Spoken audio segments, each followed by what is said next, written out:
when Dr. Duran asked me to choose and pick a theme for this webinar, I thought for a moment, for a day or two, and I thought about the stuff that concerns me in the treatment of cerebral palsy. As you know, I have been involved in this area for more than 25 years and solely in this area.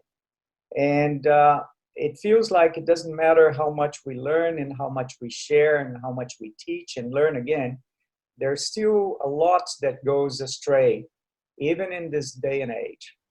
So I chose the title of this talk as patellar tendon shortening and supracondylar extension as osteotomy. I'm asking you all, are these rogue surgeries in a way? And what I'll be trying to do here is to tell you the history and do some conjectures on the failure reasons for these techniques. I have no conflict of interest in relation to this presentation, but I have to disclose to those who don't know me that I am a fan of historical facts, and I really, really love a good story and a joke. I can never start any of my talks without mentioning these three mentors. You have many people know the three tenors. I know the three mentors: Dr. Ivan Ferreto in Brazil, Dr. Luciano Diaz in Chicago, and Dr. James Gage in Minnesota. These three men were the people who shaped my views, my knowledge, my experience, and much of what I am these days. And I am forever thankful to them. Much of what I'm going to be telling you today is what I've learned from these three amazing doctors. So why choosing the subject again? I chose it because I think there must be serious concerns about the direction this technique has taken. And I would dare to say yet once again. And you'll understand a bit later during this talk what I mean when I tell you a little bit about the history of patellar tendon shortening. I also chose this theme to try and remind orthopedic surgeons that treat crouch in cerebral palsy of two very crucial historical facts, in my opinion. The first one is that patellar tendon shortening was used and it was proposed by a lot of people in various centers across the world, in Europe, in China, in India, in the United States, in South America, way before we started promoting it again in the mid-90s. This patellar tendon shortening idea has been around for at least 5 decades, if my research is correct. And the second important thing that I'd like to remind you all is that in those days, most of those centers, if not all of them, and most of those authors, if not all of them, abandoned the technique.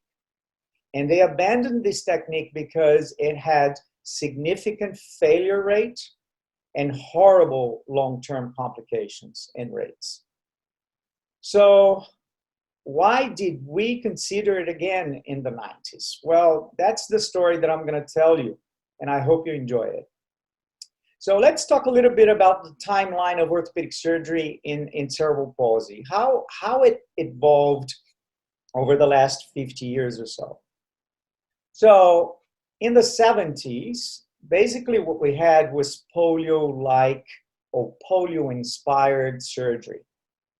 The good doctors from that era, they were doing a bit at a time, and they were mostly doing muscle tendon lengthening releases, which we now know can lead to a lot of crouch. One of the best things that I've ever read was this book, Operative Orthopedics in Cerebral Palsy, written by Dr. Sidney Keats from New Jersey. He was a genius, and he knew so much about cerebral palsy, and his insights were so amazing. However, he was inspired by poliomyelitis, and he was then treating cerebral palsy a bit like polio. But he already had the concept of dosing. He used to call it tailoring the surgeries to each patient. And he also told and talked about low volume and high volume cerebral palsy surgeons. In the 80s, Dr. Mercer Rank inspired us because he brought the concept of sagittal balance.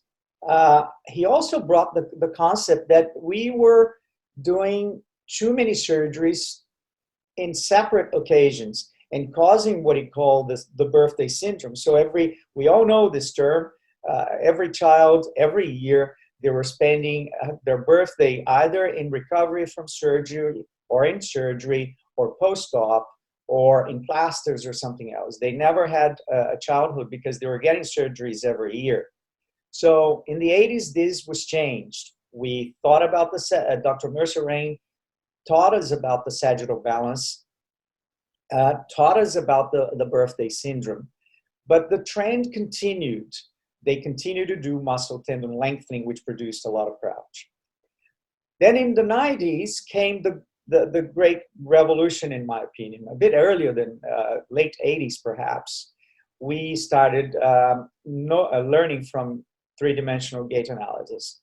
So we start doing less polio-inspired surgery and started doing more gait analysis-inspired surgery.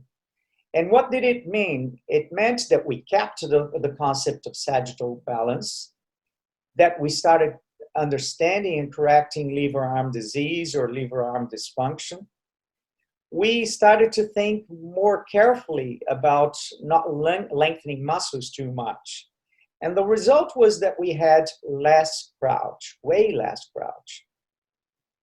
So in the 90s, we had more gait analysis inspired surgery, less polio-like surgeries. Therefore, what that means is that we started doing less muscle surgeries. We corrected the lever arm, as I said. When he touched the calf, we avoided the Achilles. And we started thinking that we shouldn't do hamstrings because we know, and there are a lot of studies that show it, either as a side effect, which is mostly what the papers nowadays talk about. Every time we lengthen hamstrings, or very often when we lengthen hamstrings too much, the pelvis tilts forwards. And that, in my opinion, is dreadful. And primarily for those of us who see these children becoming adults, and we continue to see into adulthood, we realize how bad excessive anterior pelvic tilt can be for their continued ability to ambulate. So, in any way, in the 90s, we saw less incidence of crouch following the principles that we were learning from gait analysis. However, we still witnessed primary crouch, those children who had not or never had any surgery and they were still in crouch. We saw and continue to see, unfortunately, iatrogenic crouch, and primarily in this area where fashionable is to cut muscles and tendons through the skin again, which was a node concept that was abandoned in the 50s and 60s because they knew they had no control. And in our case at ACD back in Brazil, we saw a lot of residual crouch. These were patients that we were treating and they were still in crouch. So what happened? What was happening? We were correcting all the levers. We were sparing the hamstrings from lengthening and to try and preserve hip extensor power and preserve sagittal balance. We were transferring semi-T in those days and only lengthening semi-membranoses. We were being nice and conservative to the plantar flexors. These are two of our favorite techniques for diplegics, the Bowman, which actually stretches gastrocnemius, and Strayer, who, much against what people think, it's not a muscle lengthening, it's a muscle shortening procedure, for it shortens gastrocnemius. We stopped doing tendon Achilles lengthenings. We were saying no to these dreadful operation in diplegics. And we're doing all this stuff at the same time. as per the concept of SEML, single event multi-level surgery. So we were avoiding the birthday syndrome. So based on the principles that we've learned from this book and this man, we noticed that our long-term results were excellent in many patients. We did not see these types of outcomes in those days any longer. In fact, this patient I just saw in New York a couple of weeks ago, she's now 27 years of age, and she had the beautiful percutaneous hamstrings that so many people are talking about these days 18 years ago. And it looked just fine in the first few years. But this is her now, someone who could have been a very, very good GM-FCS2 for the rest of her life, and he can't walk for too long without crutches because she simply can't control her pelvis, which is totally tilted anteriorly, and she can't control her knees and prevent them from going into hyperextension. Therefore, she prefers to walk in crouch. So despite the fact that we thought we were doing everything right, everything as taught by Dr. Gage, primarily in my case and in Brazil, we still saw persistent knee flexion contractures, primary crouch, iatrogenic crouch, and our own crouch. So this is the man that I worked with at AACD, at the Association for Assistance of the Disabled Child, Dr. Ivan Ferreto, who was the clinical director and orthopedic surgeon there for many, many, many years. Dr. Ivan, when I came back from Minnesota and we started the Gate Lab and we started doing all by the book, after the first year or so, he said, Paulo, we have done it all, and it's still not enough in some cases. I think it's the stretched patellar tendon. He said, we need to salvage it. We need to shorten it. I have done a few of those over the years, but it doesn't work very well. But now that we know about the levers, now that we know about sparing muscles, maybe now that we are fixing all those things, if we add it, it might work better. And this is when we started discussing these things in 1996. And that's how patellar tendon shortening and supracondylar extension osteotomy became what we call our rogue surgery. In the good sense of the word, it was our last hope. So a few years later, for the first time in this new era, we presented this little paper at Poznan. And this meeting was very important to me because that's when I met Professor Kurt Graham, who then, and we started discussing my going to Australia. Dr. Ivan was retiring. Things in Brazil were changing, not in the direction that I was very happy with, and I decided to take his invitation. So this paper was well received then. We even got a little award for best digital presentation because for the first time, we presented a surgical technique at Poznan digitally. The problem was that I moved to Australia, Dr. Ivan was retiring, and many other things happened at the same time. And this paper was never published in a peer-reviewed journal. I went to Australia and introduced it to Australia, convinced Dr. Kurt Graham. But in Australia, the population was well controlled and we didn't have many patients in crouch. So I didn't do many of these in Australia. But time fixes everything. However, the fact that we didn't publish this paper precluded us from expressing the following facts: that we were extremely concerned that this surgery would tighten rectus and quadriceps and might flex the hips. It might compress or increase the compression forces of the patella against the femoral condyles and produce arthritis. We never emphasized that it was meant to be the last option in older patients, and that we wanted to rotate the condyles and carry the tibia forward, and not to create a deformity of the distal femur in recurvatum. So we never had the chance to explain that to a lot of people. This is what I mean by recurvatin. This is what the osteotomy should do. This is what I see often. And this alters biomechanics of the extensor mechanisms and flexor mechanisms. It alters the center of rotation of the knee in regard the center of rotation of the hip and the ankle, etc. So this is our fault because we didn't have a chance to explain these things. So, and what happened since? It happened that nobody got to know that this is massive surgery with prolonged recovery. And a few years later, thank God, my teachers, my former teachers from Minnesota that were following and thinking about the same stuff, they published their first paper. This was about 8 years after we presented our results. And they then published their technique, which is slightly different than ours.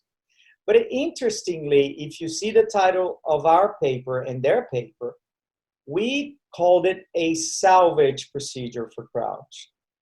They called it a procedure for persistent crouch gait in cerebral palsy, which to me means sort of the same thing.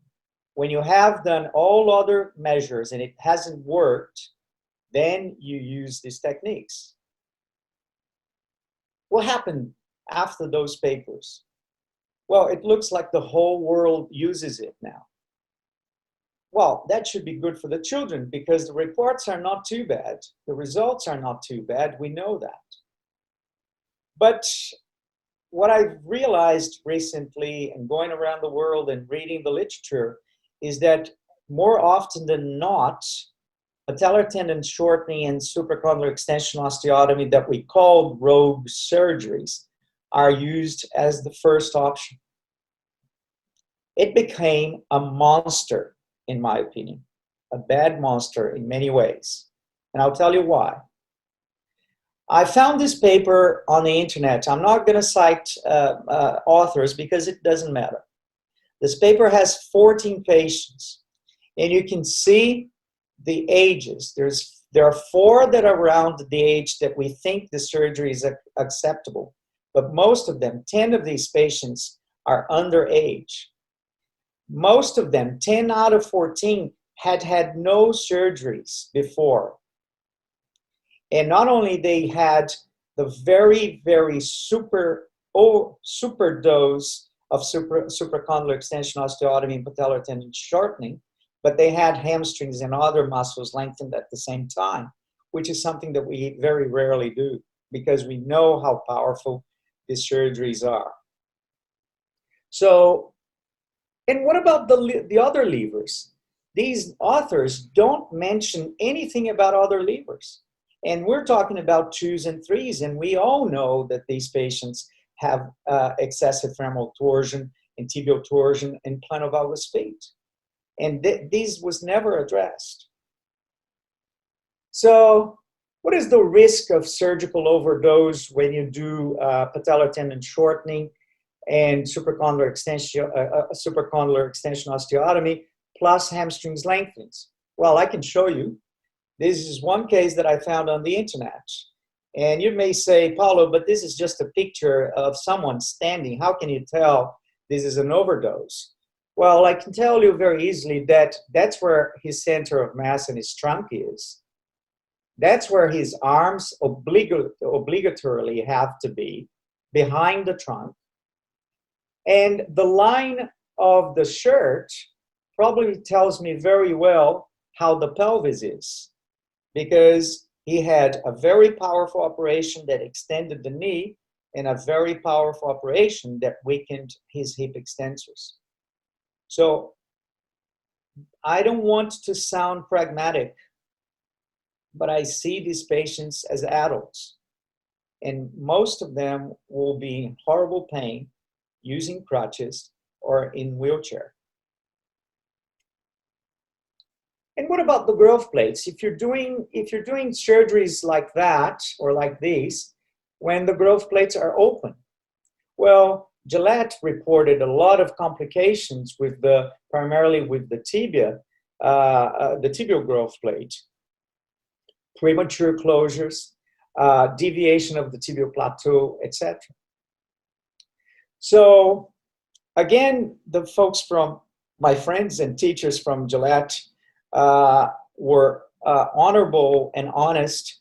And 2 years ago, they published their long-term results, which I am sure are well-controlled results and studied with three-dimensional gait analysis. So what did they find? So they found that in one of the groups that they studied, they compared two groups, 37% of the patients still had crouch as young adults.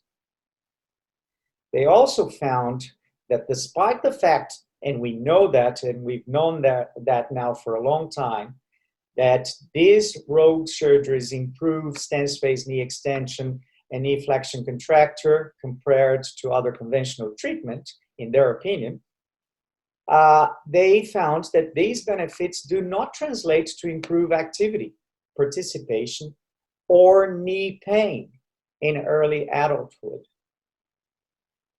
So how have we evolved?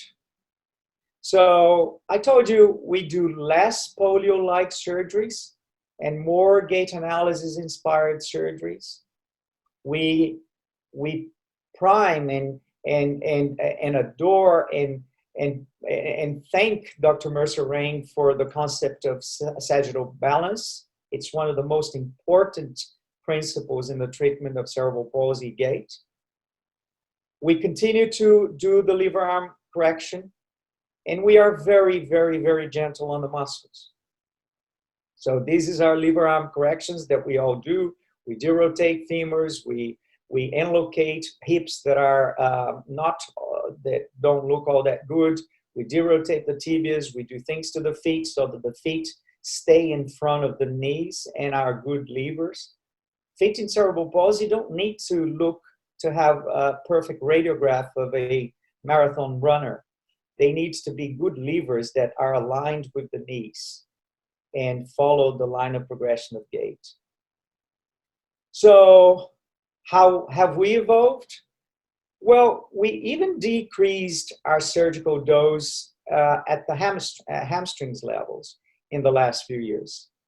So, you know, and I've been talking about this forever, that this is my very favorite surgery in cerebral palsy, semitendinosus transfer, because it stops hindering the knee, it decreases the knee flexure moment, but it continues to act as a hip extensor and preserves hip extensor power. And there are a couple of articles in that regard. The problem is that many articles that follow these recommendations, not only they did semi-T transfer, but together with that, they lengthened semimembranosus. There's an article where they also concomitantly transferred gracilis and lengthened biceps femoris, and said, see, semi-T transfer doesn't make any difference. The pelvis is still tilted forwards. Well, that's an overdose, in my opinion. And then together with these, more recently, in the last few years, since this technology came to the markets, we started doing guided growth. And Gillette, again, has published a beautiful paper in this regard. My only reservation is, or the only difference between our line of thinking and theirs, is that we do this first, and if necessary, we do this. If we don't have enough time, we may do them at the same time. But to us, fixing knee flexion deformity in cerebral palsy always starts with this. So that's a little example that the other treatments, the ones that don't involve patellar tendon shortening and supracondylar extension osteotomy, can work. This is a dystonic athetoid child that was a GMFCS3. This is a few weeks after he had only semitendinosus transfer. And you may say, I hope you see his very flat, externally rotated feet. And you may say to me, why didn't you do it at the same time? Well, because I'm scared. Dystonia, you need to be slow, small doses. So I knew that he had liver arm dysfunction, yet I only transferred his CMT and nothing else. And he went from 3 to 2, which is absolutely very rare. You can see that what really changed was his FMS, given that his wheelchair is still there. And then a couple of years later, all I did was to derotate his tibias. I didn't touch his feet. And at the age of 18, which is this video now, the corrections are maintained. He continues to have full knee extension, but more importantly than all of the above, or all of what I said, look at his pelvis and his trunk. They're still sitting on top of the legs. So to me, you can only say that your results are acceptable and good if the trunk remains on top of the legs, if sagittal balance is maintained. So let's see if I can. So how have we evolved again? So whenever those surgeries are not enough, and sometimes it does happen, and that's when we go rogue. So we've fixed everything else before. We fixed levers, we fixed the hamstrings, we fixed the femurs, psoas if necessary, the calf with a small dose, the feet, correcting them in front of the knees and making them into good levers. That doesn't work. Then we can go rogue and do these things. You can see in this patient of mine that the growth plate was closed, femoral osteotomy is done. I was not overly happy. This x-ray is a bit rotated, but I think I did a little bit of that recurvatum of the knee, even though I brought the femur back. The chrono alignment was fine. So how have we evolved? We went from patellar tendon shortening and supracondylar extension osteotomy to patellar tendon shortening plus or minus supracondylar extension osteotomy as a salvage procedure for crouch gait and CP. Why plus or minus? Because with CMT transfer and guided growth, if you do what I call crouch surveillance and you act on time, very rarely supracondylar extension osteotomies need to be done. Now, I'm not naive. I understand the contexts of different countries, of different parts of the world. And I perfectly understand that very often the children come to you at an age where it's really hard to recover. But I beg you all to think about this history, to think about these principles, because even in older children, very often you can get them out of crouch and not necessarily use or go rogue. So what are we doing today? We're doing just like in the beginning. We correct everything, and if it doesn't work, we then use these rogue surgeries called patellar tendon shortening and supracondylar extension osteotomy. Thank you very much for your attention.